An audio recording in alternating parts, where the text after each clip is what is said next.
conosco. Proclamação do Evangelho de Jesus Cristo segundo Lucas.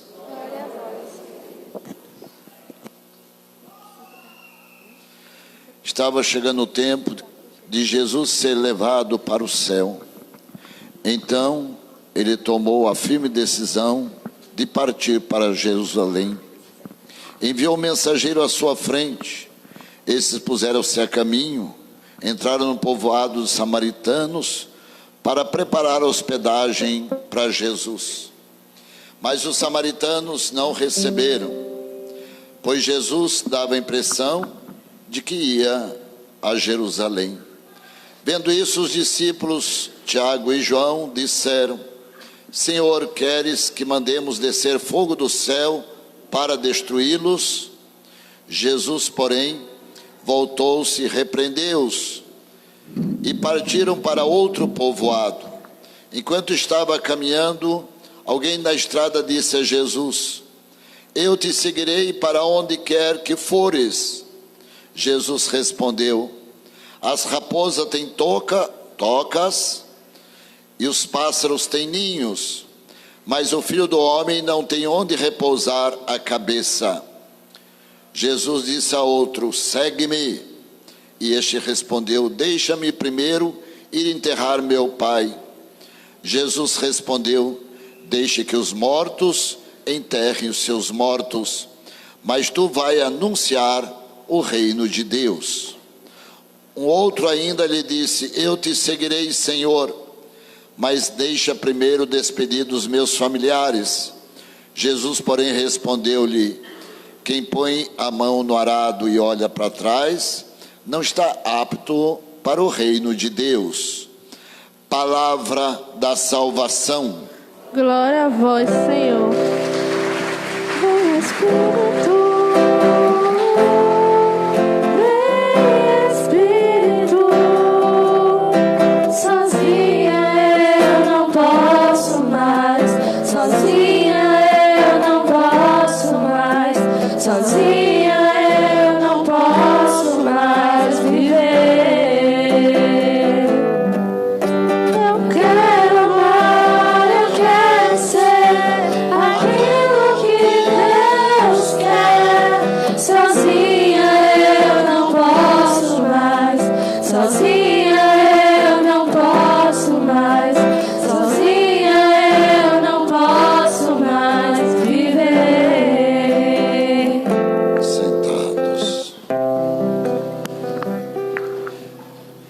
Irmãos e irmãs, é bonita a palavra de Deus que vai dizendo da forma que Ele chama cada um de nós. Interessante, lá no Antigo Testamento, Elias era o grande profeta que mandava vir fogo do céu, mandava chover, mandava parar que chova. É um poder muito forte que existe em Elias. E, no entanto, Elias andava como uma pessoa errante pelo mundo. Andava, caminhava, para fazer a vontade de Deus, às vezes, quase sem ter paradeiro, caminhava. De repente, ele viu Eliseu. Ele passou próximo de Eliseu e simplesmente passou o manto que ele tinha. Eu acho interessante porque alguns irmãos evangélicos dizem que nós usamos imagens e que a gente carrega terço, que a gente carrega cruz. Interessante, Moisés tinha um cajado e Moisés tinha que tocar com o cajado. Ele tocou com o cajado no mar para que o mar se abrisse. Ele tocou com o cajado na pedra para que jorrasse água. E o Senhor mandava: toca com o cajado. Elias, do mesmo jeito, Elias era um manto.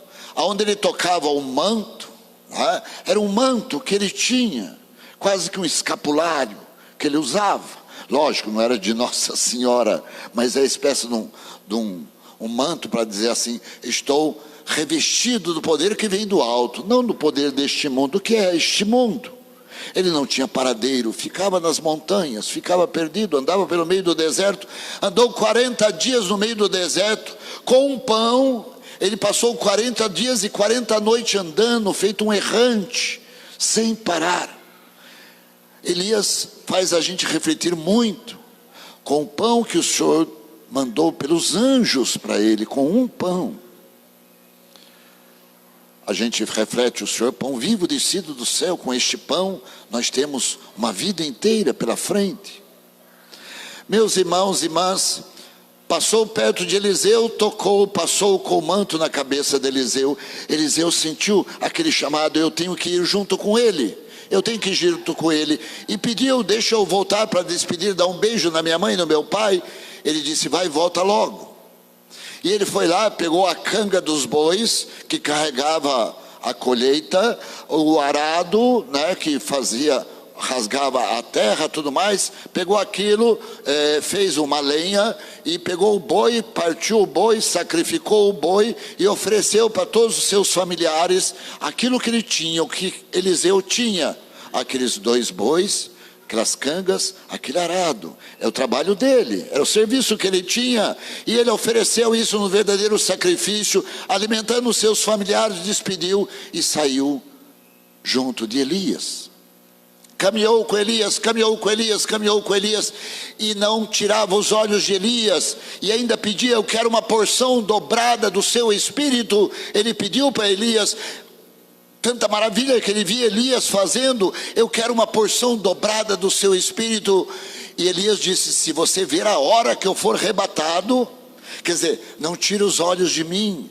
Aprenda comigo como é importante a gente aprender com os filhos de Deus, aprender com o povo de Deus. Eu estava aqui pensando assim, os coroinhas, às vezes a igreja enche de coroinhas e tudo mais, para que a gente esteja sempre ligado no altar, aprendendo as coisas de Deus. Os jovens que estão sempre ligados, né, na missa, nas coisas, que escutam a palavra de Deus, que vão meditando, refletindo, rezando junto com essa palavra de Deus, que reúne entre eles, né, o apostolado da oração, que reúne naquela oração, os grupos que vão formando na igreja. Tudo é uma forma da gente dizer: não, eu tenho que seguir, eu tenho que aprender como Eliseu aprendeu de Elias. Ele foi aprendendo, até o momento que Elias foi arrebatado num carro de fogo, deixou cair o manto. Eliseu foi lá, pegou o manto, e com o manto começou a fazer a mesma coisa que Elias. Tocou no rio de novo, o rio se abriu e ele voltou. Eliseu fazendo as mesmas coisas de Elias. Então, meus irmãos e irmãs, a gente depois disso escuta São Paulo dizer aos Gálatas, dizer assim: é para a liberdade que o Senhor... Mas qual liberdade que o Senhor nos fez? Sim, o Senhor nos fez para a liberdade. Ficai firmes, se vos deixais amarrar de novo ao jugo da escravidão. Qual é a escravidão? Daí, a liberdade. Sim, irmãos, vós foste chamados para a liberdade. Não use pretexto para fazer a vontade da carne. É só eu que acho que eu estou certo. Não, eu não tenho olhar para um homem de Deus, para uma mulher de Deus. Eu não tenho olhar para olhar a igreja, para olhar a palavra, para olhar o que Jesus, para olhar o que Nossa Senhora, para olhar os anjos. Não, eu só olho para mim. Eu acho que o que eu penso está certo, o que eu acho que eu faço está resolvido. Deus me conhece, quer dizer, Deus tem que fazer a minha vontade, não eu fazer a vontade de Deus. O mundo de hoje está assim: Deus diga amém para a minha vontade, não eu dizer amém para a vontade de Deus. Está mais ou menos invertido a situação. E diz assim: não use como pretexto essa liberdade para servir a sua carne. Pelo contrário, fazei-vos escravos uns dos outros pela caridade. Toda a lei se resume no amar o teu próximo como a ti mesmo. Se mordeis uns aos outros, né? Se devorais uns aos outros, né? Se tornam vítimas de si próprios. E é o que o mundo está hoje fazendo. Jesus ia passando e ia aparecer: não, eu vou te seguir. Sim, segue-me. Mas deixa eu primeiro. Não, se você quer fazer outra coisa, vá fazer outra coisa. O Filho do Homem não tem nem onde dormir, não tem onde repousar a sua cabeça. O Filho do Homem é assim: eu vou caminhando, feito Elias que ia caminhando. Eu não tenho onde repousar a minha cabeça. Se você está preocupado com as coisas do mundo, está preocupado com as coisas do mundo. Se você está preocupado com as coisas de Deus, então vamos seguir os passos de Jesus. E os passos de Jesus foi os passos daquele que renuncia a si mesmo. Foi em direção a Jerusalém, caminhando em direção, tinha que passar no meio dos samaritanos que não aceitavam os judeus de forma nenhuma. Eles estão indo para Jerusalém, não tem pousada aqui nessa cidade. Eles estão indo para Jerusalém, o lugar dos judeus. Não, aqui não tem lugar para eles. E Jesus falou, não se preocupe, enquanto o outro já queria revidar o mal com o mal, vou mandar trazer fogo do céu. Não, deixa eles para lá, deixa. E os samaritanos, engraçado, depois foram os primeiros a se converter a Jesus, foram os samaritanos, né? Foram os primeiros a não colocar muita regra, como os judeus colocavam muita regra nas coisas de Jesus. A samaritana lá no poço de Jacó, que a gente lembra, a samaritana, que ela falou, você é judeu, pede de beber para mim, que sou uma samaritana. Quer dizer, nunca se viu uma coisa desse tipo, um judeu pedir para uma samaritana.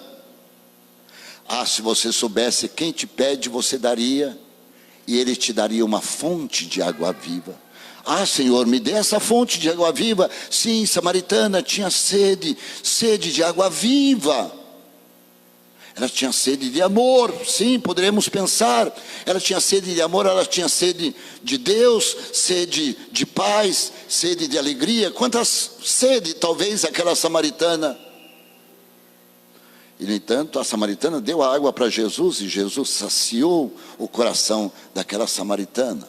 Então, meus irmãos, Jesus falou, vem, segue-me. Segue-me, não se pensa o que vai ficar para trás, não se pensa as coisas que nós temos, não, olhe para Deus, né? O nosso caminho é em direção a Deus, né? A nossa caminhada constante vai em direção ao céu. O meu lugar definitivo é o céu, como Elias disse, quando eu for arrebatado, né? Eu for arrebatado, se você estiver de olho, eu te darei uma porção dobrada do Espírito Santo. O próprio Jesus, quando eu for erguido, eu atrairei todos para mim. Atrair. É este amor que nós precisamos ter. Nós cristãos precisamos ter esse amor profundo, e bem profundo, não se deixar levar pelas coisas do mundo, não se deixar levar. Padre, o senhor viu o que aconteceu nesses dias? Eu vou repetir o que eu coloquei até na minha internet lá, eu vou repetir. Uma menina de 11 anos ficou grávida, padre. O senhor viu que absurdo? 11 anos a menina estava grávida, se vocês não sabem. E essa menina, a criança foi crescendo.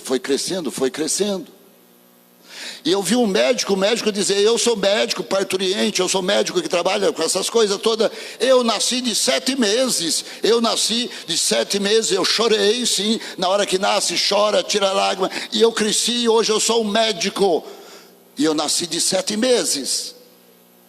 Mas depois que descobriram tudo da menina com 11 anos, a criança com 7 meses na barriga, não, queremos que faça o aborto, né? E vamos fazer o movimento, e fizeram o movimento, e a autoridade, né? As autoridades permitiram que a menina matasse a criança no ventre da mãe, para depois fazer a esterectomia. Mata a criança, moe a criança, tritura a criança dentro da barriga, para tirar, para que a menina de 11 anos não sofra. Ela já sofreu um estupro, ela já sofreu. Pega a pessoa que fez o que fizeram errado, mas não justifica um erro com outro erro. E o padre disse muito bem, quem acha, concorda com um negócio desse, não pode participar da comunhão na missa, não pode. Seja o aborto, seja nas circunstâncias que for, uma criança de 7 meses, matar uma criança de 7 meses no ventre da mãe, não pode. Faça tantas formas, para que tanta ciência? Dizem tanta ciência. Não, tem que escutar a ciência. Escute a ciência, sim. E como é que fica? Então, é um absurdo atrás de outro absurdo. E o mundo vai cada vez mais assim, porque querem satisfazer a carne, a vontade da carne. Feito a filha que matou o pai e a mãe. Uma filha matou o pai e a mãe. Enquanto os dois estavam dormindo, matou. Como é que fica essa história? Mas era É quase uma criança assim, uma criança muito perturbada, e daí? Muito perturbada, sim, então, como é que fica? Meus irmãos e irmãs, o mundo cada vez mais está numa derrocada cada vez maior, e está cada vez apertando por todos os lados. Eu até estava refletindo lá na casa de Mônica, dona Edielza, eu falei assim, aqueles 3 dias de trevas, eu acho que não vai ser aquelas trevas que eu pensei, vai ser bem próximo da gente, de tal forma que a gente não possa controlar, às vezes até dentro da casa da gente, né? É uma situação difícil, mas é preciso, meus irmãos e irmãs, levantar o nosso clamor, levantar, olhe para mim, se você ver a hora que eu for arrebatado, se você ver esta hora, eu te darei uma porção dobrada do meu espírito. Quando eu fui erguido numa cruz, mas que absurdo, colocaram Jesus que só passou fazendo bem, curando os enfermos, expulsando os demônios, libertando todos os endemoniados, abrindo o sepulcro para Lázaro, levantando a filha de Naim, fazendo tantas maravilhas, limpando os leprosos. O que fizeram com Jesus? Colocaram numa cruz, crucificaram aquele que só andou fazendo. Qual mal ele fez? Pilatos mesmo perguntou, qual foi o mal que ele fez? Qual foi o mal que ele fez? Mas é melhor crucificar. Então, meus irmãos, é melhor crucificar o inocente, né, do que a gente assumir a renúncia de nós mesmos para dizer, Senhor, eis-me aqui, eis-me aqui, eis-me aqui. Eu tenho que seguir seus passos, eu tenho que seguir, às vezes é difícil, não, olha, eu tenho que beijar meu pai e minha mãe, deixei um negócio para trás, olha, tem meus 2 bois, cacanga está lá, não, deixa tudo para trás, deixa, segue-me, segue-me, segue-me, é o que Jesus quer de cada um de nós. Padre, o que eu vou fazer com meu filho, o que eu vou fazer com a minha filha? Reze, reze, reze, reze em voz alta, como pediu Nossa Senhora, reze em voz alta, cante dentro de casa, cante bem alto, cante bem forte, né? Peça o Espírito Santo, a presença dos anjos, de Nossa Senhora, peça, vai pedindo, rezando cada vez mais forte dentro de casa para enfrentar todas as batalhas que muitas vezes nós estamos trabalhando dentro da nossa própria casa, às vezes não é nem longe. Então, meus irmãos, é preciso a gente nunca perder de vista Jesus. Jesus é o único caminho que nos leva para a graça, né? Para o verdadeiro amor. Ele nos amou primeiro. Qual o nosso amor pelos irmãos? Rezar, rezar. O poder vem de Deus. Quem sou eu? O que eu posso? O que eu posso? Nada. Ele pode tudo. Quem eu sou? Nada. Ele é tudo. É colocar na mão dele, ele que pode fazer nova todas as coisas. É ele que faz nova todas as coisas. Amém? Louvado seja o nosso Senhor Jesus Cristo.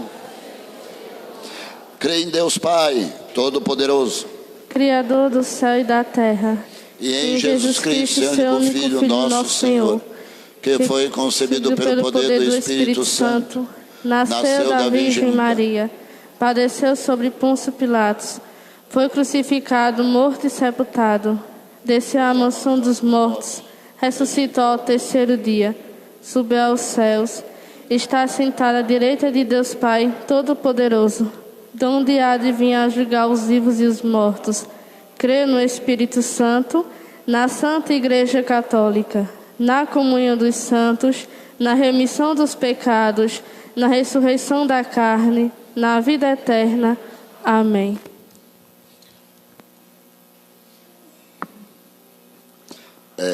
Neste dia que está se concluindo o 10º Encontro Mundial das Famílias, né?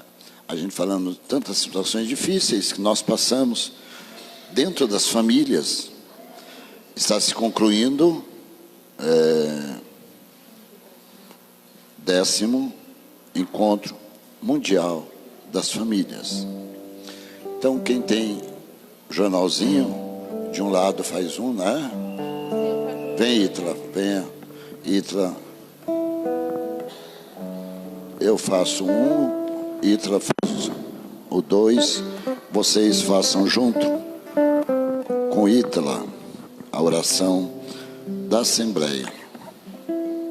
Pai Santo, estamos aqui diante de Ti para louvar-te e agradecer pelo grande dom da família. Nós te pedimos, pelas famílias consagradas no sacramento do matrimônio, para que possam redescobrir todos os dias a graça recebida e, como pequenas igrejas domésticas, saibam testemunhar a tua presença e o amor com o qual Cristo ama a igreja. Nós te pedimos pelas famílias que passam por dificuldades e sofrimentos, doenças e por problemas que só tu conheces. Que tu as sustentes e as tornes conscientes no caminho da santificação ao qual as chamas, para que possam experimentar a tua infinita misericórdia e encontrar novos caminhos para crescer no amor.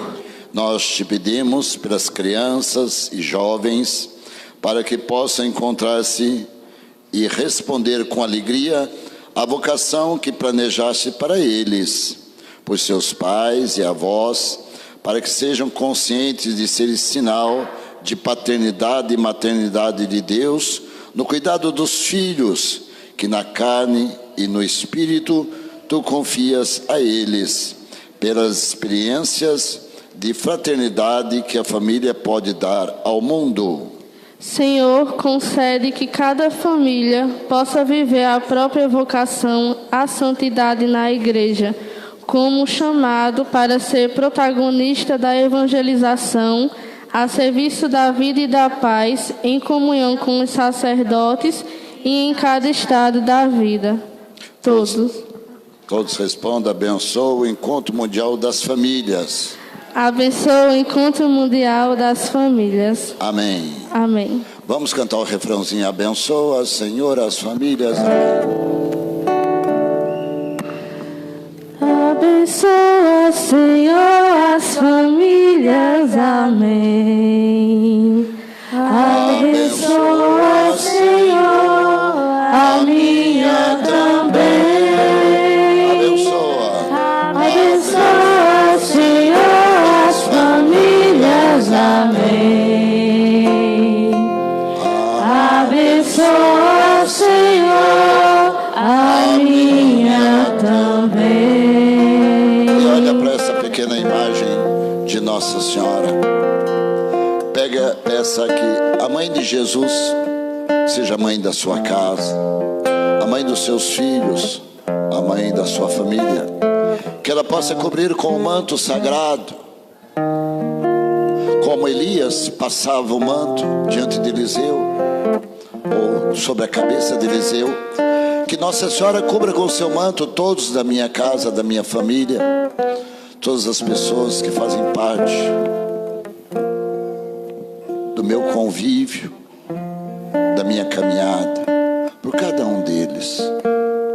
Ave Maria, cheia de graça, o Senhor é convosco.